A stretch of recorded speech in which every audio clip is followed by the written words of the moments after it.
Prezados estudantes, olá! Hoje iremos falar um pouquinho sobre três importantes benefícios pagos pelo INSS.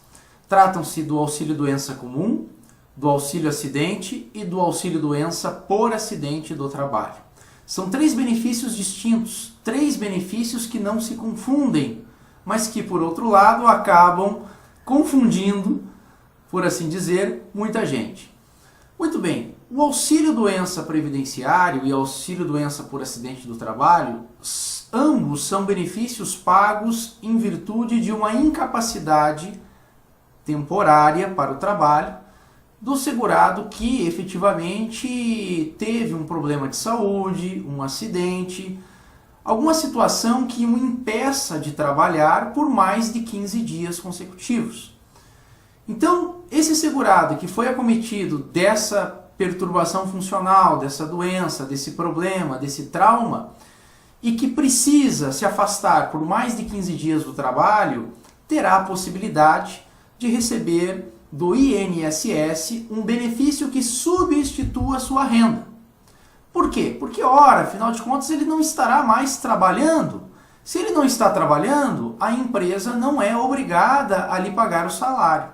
Quem vai lhe pagar o salário é o seguro social. Muito bem.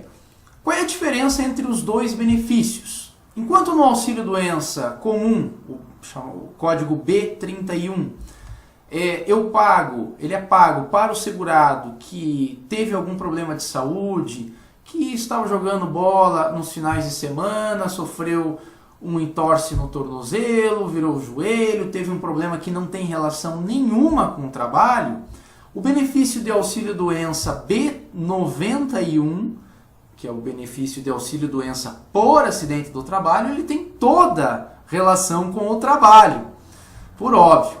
Já esse benefício B91, ele não decorre única e exclusivamente, é importante afirmar, de um trauma ou de uma lesão propriamente dita, no sentido de ser um evento ou uma queda, por exemplo, uma queda de uma escada, um trauma específico. Ele pode decorrer também de uma doença profissional, ele pode decorrer também de uma doença do trabalho, ele pode decorrer de um acidente de trajeto, até um fato provocado por terceiro durante o horário de trabalho pode se equiparar ao acidente de trabalho.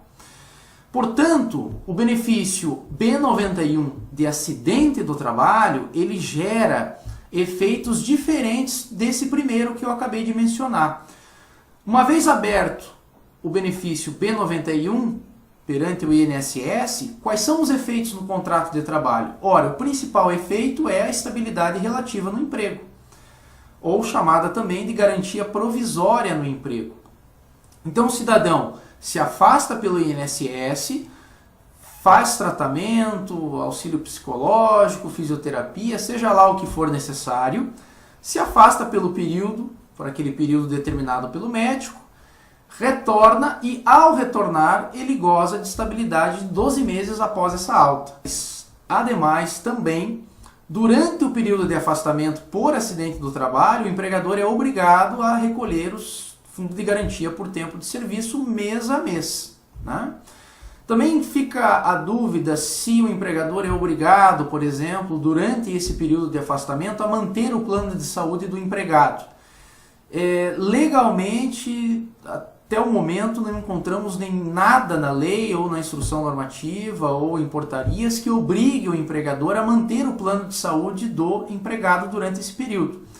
Mas a jurisprudência, os tribunais trabalhistas têm se posicionado no sentido de conceder pelo menos a manutenção, né, a concessão de liminares, pelo menos para manter o plano de saúde desse empregado durante o período de afastamento, sob o fundamento da teoria do risco empresarial, principalmente quando o afastamento foi proveniente de acidente do trabalho. Ao passo também, que é importante, o empregador, se, no caso, esse empregado ficar afastado pelo benefício B31, auxílio-doença comum, o empregador não tem a obrigação de pagar o fundo de garantia durante o período de afastamento e muito menos se o empregador quiser mandá-lo embora, o empregador pode demiti-lo na data do retorno. O que não pode é dispensar o funcionário durante o período de suspensão contratual. Isso é absolutamente proibido pelo artigo 471 e seguintes da CLT.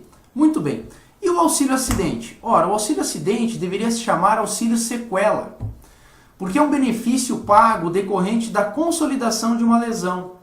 Vamos imaginar que esse cidadão aí que teve um problema sério, um acidente de trabalho, perdeu uma perna, um braço, depois de todo o período, né, de recuperação, de fisioterapia, de afastamento, de acompanhamento psicológico, de cirurgias, ele recebe alta e retorna ao trabalho. Mas, por óbvio, deverá retornar aí, muitas vezes, por óbvio, em uma função diferenciada. Essa pessoa que teve a redução da capacidade física para o trabalho deverá receber do INSS o benefício de auxílio acidente, que é uma indenização, não é um benefício, né, melhor dizendo, ele é chamado de benefício, mas na realidade ele tem natureza indenizatória, e ele é pago não visando, de certa forma, a substituição da renda do segurado, mas na tentativa de dar uma compensação pela perda física de um membro do corpo, um braço, uma perna, que acarretou em virtude de um acidente. Então, esse auxílio acidente, deveria se chamar auxílio sequela, é pago ao segurado até a data da sua aposentadoria. E, no caso, o segurado poderá trabalhar normalmente, recebendo salário e também o benefício, no caso, a indenização de auxílio acidente. Bom, essas são as minhas considerações. Agradeço a atenção de todos vocês. Até a próxima.